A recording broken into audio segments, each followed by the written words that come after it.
The Great Depression negatively impacted women from 1929 to 1939 through getting abandoned by their husbands and separated from their children, working out of the house for low wages, and their social status. This was an era that portrayed just how capable, strong, and independent women really are. When the stock market began to crash, many middle-class families started to struggle financially.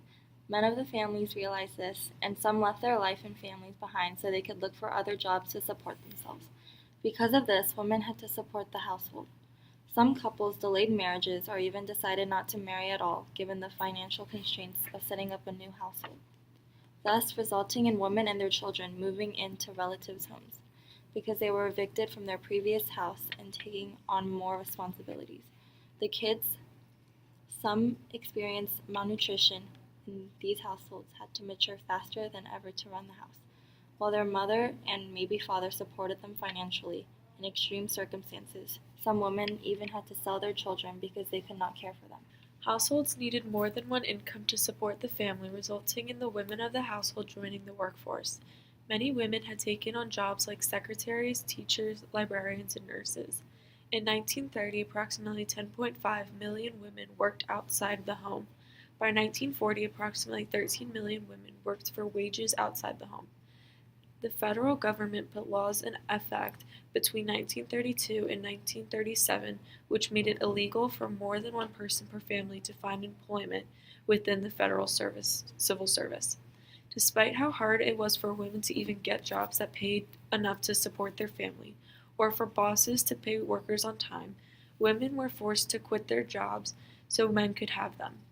Men became jealous of women for taking their much-needed jobs, and colleges began encouraging women not to look for employment after graduation so the men could take the positions instead.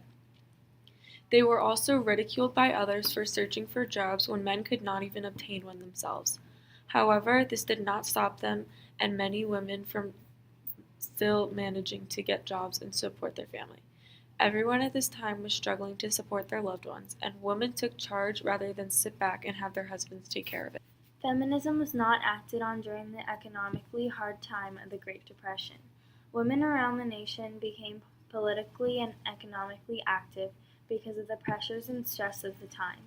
There was an increase in numbers of national female leaders before these hard times, but during them, there was the need for women to continue to fight for equal rights.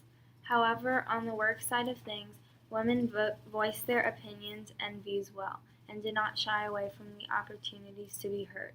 For example, a group of women took part in the Women's Emergency Brigade of the United Auto Workers and helped support the lengthy sit-down strike in Flint, Michigan, which brought the General Motors Company to sign a contract with the union in 1937. Women did not use their voices to support equal rights for themselves, feminism until the 60s, but for the time being, their actions had a large impact. The Great Depression from 1929 to 1939 had greatly impacted women in a negative way by having their families getting torn apart, working for little pay, and by having the minority of being a woman.